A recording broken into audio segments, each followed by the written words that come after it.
Segundo dados do IBGE, o Nordeste ainda concentra quase metade da pobreza do Brasil. Após décadas de governo de esquerda e depois de mais de 13 anos de Lula e Dilma na presidência, essa é uma realidade que não mudou nada, pelo contrário.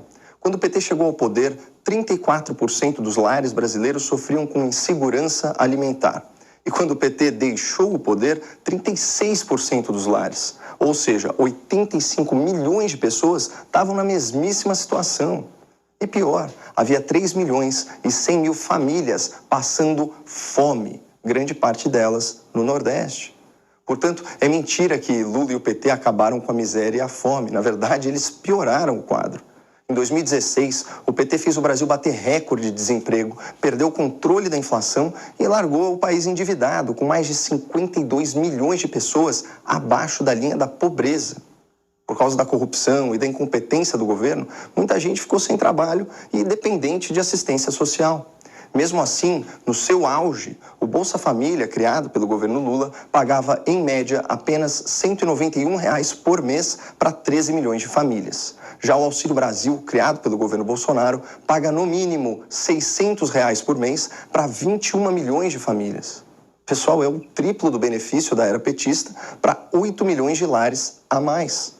No total, 9 milhões e 600 mil famílias nordestinas recebem o novo Auxílio Brasil e 80% desses lares têm uma mulher como responsável familiar. O dinheiro fica com ela. Pra vocês terem uma ideia, só na Bahia, mais de 2 milhões e 300 mil famílias recebem essa ajuda tão necessária. O fato é que nenhum governo anterior cuidou tanto dos mais pobres. Bolsonaro investe no Auxílio Brasil 5 vezes o que Lula gastava no Bolsa Família. Não tem nem comparação. Um outro ponto importante, hoje o Brasil é um dos poucos países no mundo que está conseguindo diminuir a sua inflação e o principal motivo disso foi a redução de impostos, especialmente os altos impostos da energia e do combustível.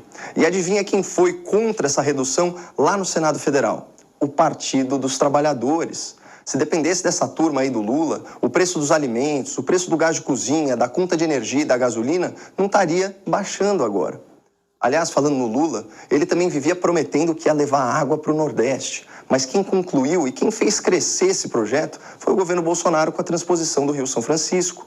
Uma obra que vai impactar 14 milhões de pessoas em 500 municípios, levando segurança hídrica para o semiárido nordestino, além de desenvolver a agricultura e a economia da região. Quando Bolsonaro assumiu o poder, o governo decidiu ampliar a extensão da obra de 477 quilômetros para 699 quilômetros, beneficiando aí várias cidades de Pernambuco, da Paraíba, do Ceará e do Rio Grande do Norte. É a água finalmente chegando ao sertão depois de anos e anos de promessa de Lula e da esquerda. Já que o assunto é água, um dos maiores problemas do Nordeste sempre foi saneamento básico. 72% do povo nordestino ainda não tem coleta de esgoto. Essa realidade começou a mudar com o novo marco legal do saneamento aprovado em 2020 no Congresso. A proposta é levar água encanada, levar esgoto para quase toda a população brasileira em 10 anos, trazendo 700 bilhões de reais de investimento privado. E adivinha, mais uma vez, quem votou contra essa proposta fundamental para o Nordeste lá no Senado? O PT do Lula. Se dependesse deles, o estado do Ceará, por exemplo, não teria agora 19 bilhões de reais para investir na CAGES e assim levar água encanada, levar esgoto para 95% da população da região metropolitana, lá de Fortaleza e Cariri. Percebam que Lula, o PT e a esquerda em geral nunca resolveram os problemas da miséria, da fome, da sede, da seca e do saneamento. Isso apesar de tanto tempo mandando e desmandando no Nordeste.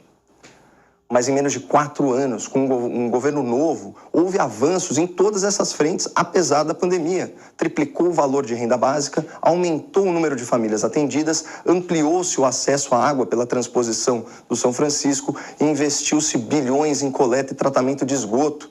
Sem falar que a economia voltou a crescer e o desemprego está caindo. Isso comprova que, apesar dos seus inúmeros defeitos, esse governo tem compromisso com a região Nordeste, principalmente com as famílias mais vulneráveis e suas chefes de família, mulheres.